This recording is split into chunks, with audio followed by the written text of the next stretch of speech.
Assalamualaikum warahmatullahi wabarakatuh. Monggo sahabatku, ala berkah bulan Ramadan kita lanjutkan kajian untuk pertemuan berikut ini. Kali ini lanjutan dari yang kemarin, kita membahas tentang hadis yang kedua.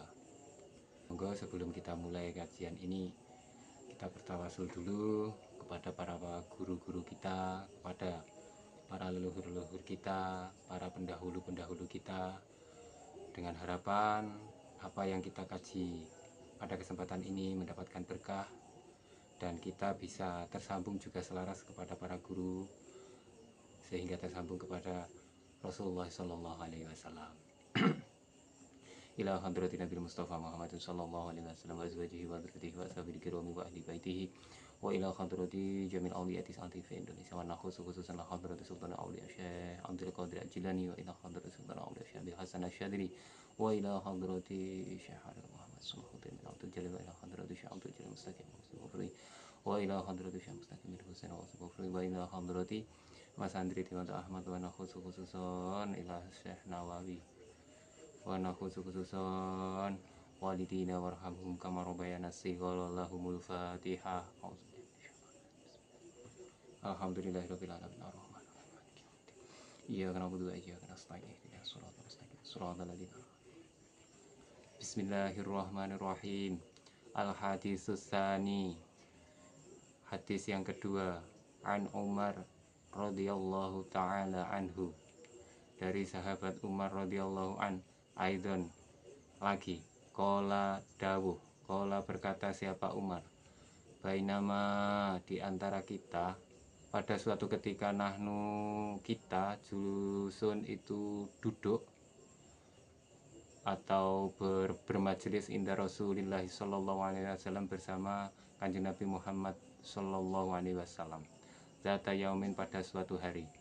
Itu tolak tiba-tiba datang alaina pada kita siapa rojulun seorang laki-laki syadidul bayadis siyabi yang sangat putih bajunya, syadidus sawadis sa'ari juga hitam, sangat hitam rambutnya, la yuro yang tidak terlihat alaihi pada rojul yang datang itu apa asar safari bekas-bekas perjalanan, wala ya'rifuhu dan tidak ada yang kenal pada rojul yang datang itu minna dari kita siapa ahadun seseorang pun hatta jalasa sehingga duduk siapa rojul ilan Nabi sallallahu alaihi wasallam di samping Kanjeng Nabi Muhammad sallallahu alaihi wasallam. Fa'asnada maka menyandarkan rubataihi, menyandarkan siapa rojul rubataihi pada lutut, kedua lutut rojul ila rubataihi maring atau pada kedua lutut Kanjeng Nabi Muhammad sallallahu alaihi wasallam, wa wadoa dan meletakkan kafaihi telapak tangan rojul ala fahidaihi di atas kedua paha Kanjeng Nabi Muhammad sallallahu alaihi wasallam. Waqala dan berkata siapa rojul, ya Muhammad, wahai Muhammad, akhbirni berilah kabar kepadaku anil islami tentang Islam. Faqala maka menjawab siapa Rasulullah sallallahu alaihi wasallam, Kanjeng Nabi Muhammad sallallahu alaihi wasallam, al islamu Islam antasyhada yaitu sesungguhnya engkau menyaksikan anala ilaha illallah sesungguhnya tiada Tuhan illallah kecuali Allah, wa anna Muhammadan dan sesungguhnya Kanjeng Nabi Muhammad iku Rasulullah sallallahu alaihi wasallam utusannya Allah, wa tuqima lan menjalankan atau mendirikan siapa kamu as-sholata ing salat, menjalankan salat, wa tu'ti zakatilan menunaikan zakat, wa tasumu ramadhana dan puasa Ramadan, wa tahujjal baiti dan pergi haji, ini statokta ketika engkau mampu, ilaihi menuju Baitullah dengan segala biayanya. Kola bertanya siapa rojul, sodakta benar engkau Muhammad. Fa'ajibna, maka heran siapa kita, lahu terhadap rojul yas'aluhu, yang bertanya siapa rojul kepada kanjeng Nabi, wa yusadiquhu, dan membenarkan siapa rojul kepada jawabannya kanjeng Nabi.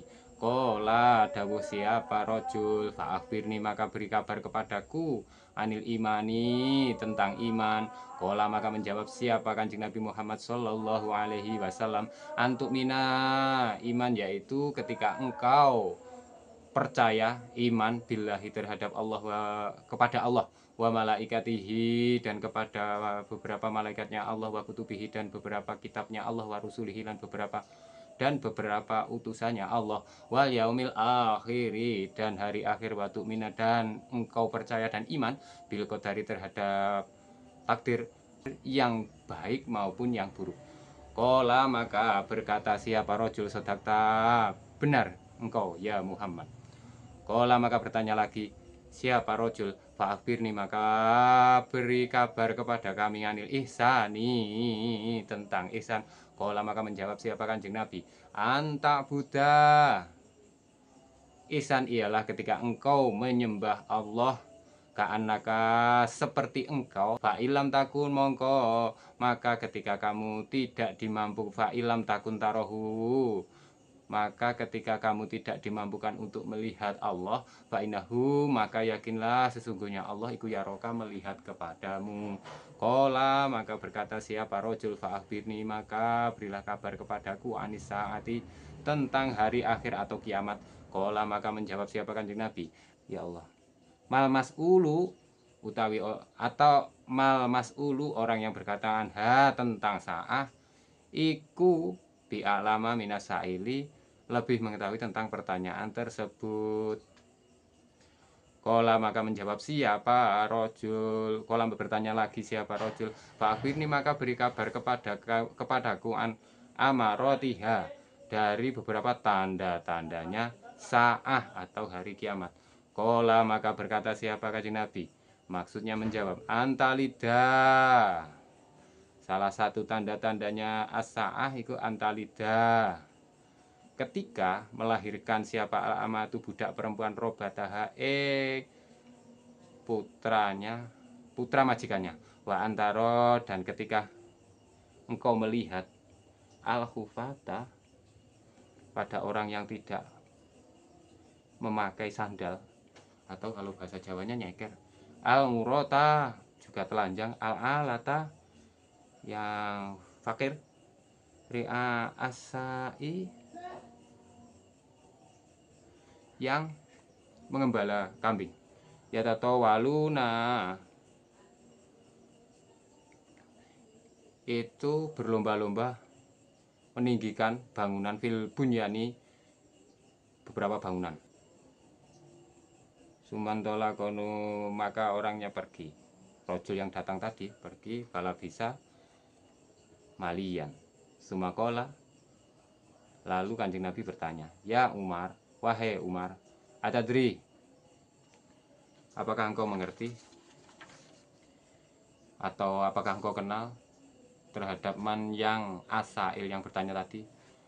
Kultu maka menjawab siapa saya Umar, Allahu wa rasuluhu, Allah dan Rasulnya itu a'lamu, lebih mengerti. Kola maka menjawab siapa kanjeng Nabi, fa innahu setuhune, maka sesungguhnya rojul iku Jibrilu, malaikat Jibril, atakum, yang datang kepada kalian, yu'allimukum, sehingga mengajarkan kepada kalian, dinakum, agama, tentang agama kalian.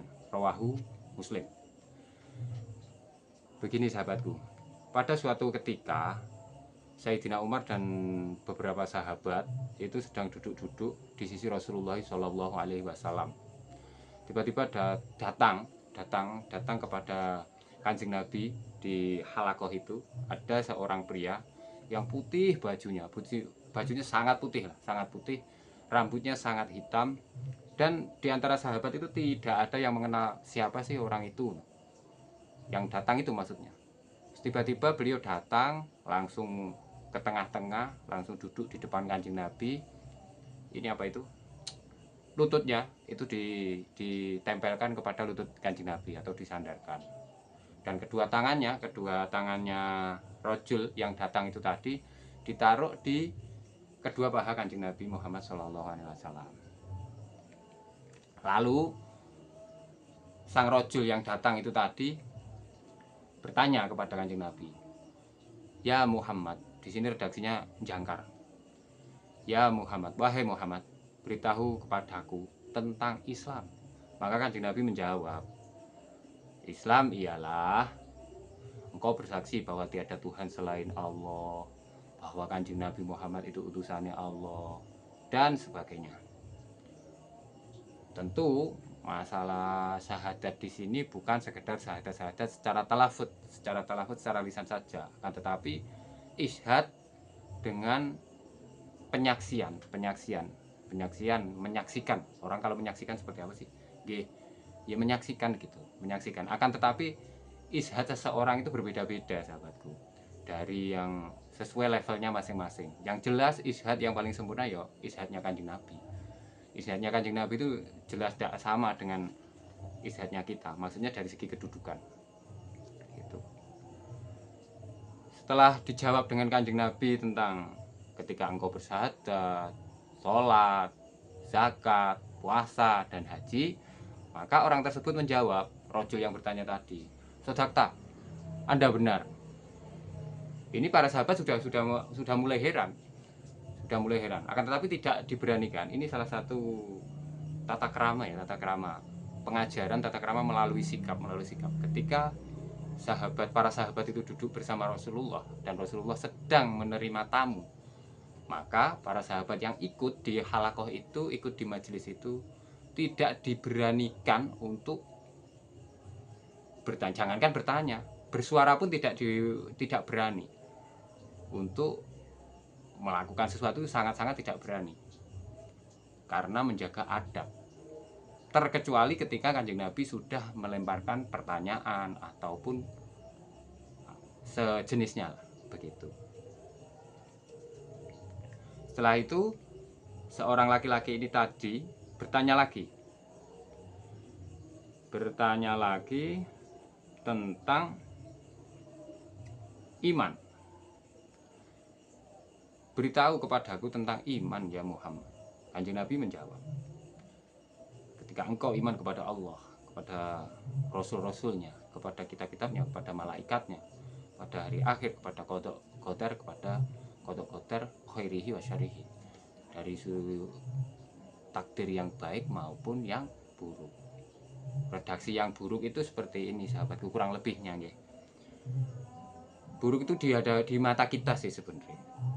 Kalau Allah, ketentuan Allah itu terhadap kita pasti lebih apik, mesti lebih apik, pasti lebih bagus untuk kita, lebih bermanfaat untuk kita. Akan tetapi kemampuan kita itu yang terkadang menilai sebuah takdir, wah takdirnya buruk ini, itu kurang lebih begitu. Terus ya karena mungkin ya tingkat pemahaman kita aja ya yang memang berlevel-level. Kalau kelasnya seperti kita itu ya sering protes. Bahkan terskip bahwa kejadian ini adalah skenario dari Allah Subhanahu wa taala. Terskip dengan nafsu kita karena keinginan kita yang menurut kita itu keinginannya tidak tercapai.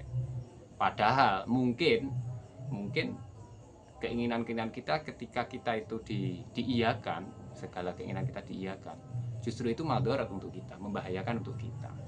Akan tetapi nggih niku wau, kembali lagi kemampuan kita untuk membaca diri, apa yang lebih bermanfaat kepada diri kita itu sangat lemah. Makanya ada doa, Robbana zolamna anfusana wa illam taghfir lana wa tarhamna lanakunanna minal khosirin. Sebenarnya itu kan juga kalau direfleksikan pada diri kita, itu jelas bahwa kita itu sering zalim terhadap diri kita. Ini masih terhadap diri kita, apalagi kepada orang lain. Nggih, kurang lebihnya ngoten. Lanjut. Setelah itu lelaki tersebut menjawab lagi, "Sodakta, benar engkau ya Muhammad." Setelah itu beliau menjawab tentang ihsan.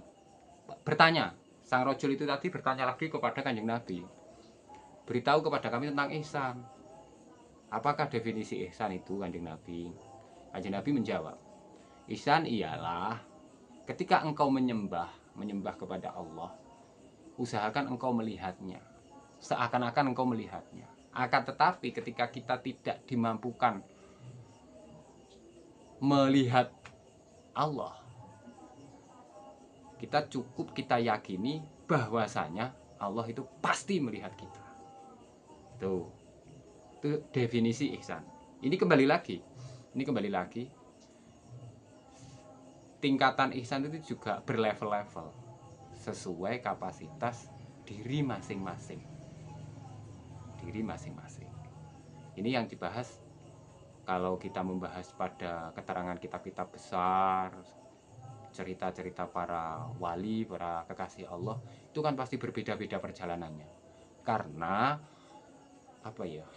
Prosesi spiritual beliau-beliau, prosesi makom-makom beliau itu juga berlevel-level. Kita itu cukup nderek.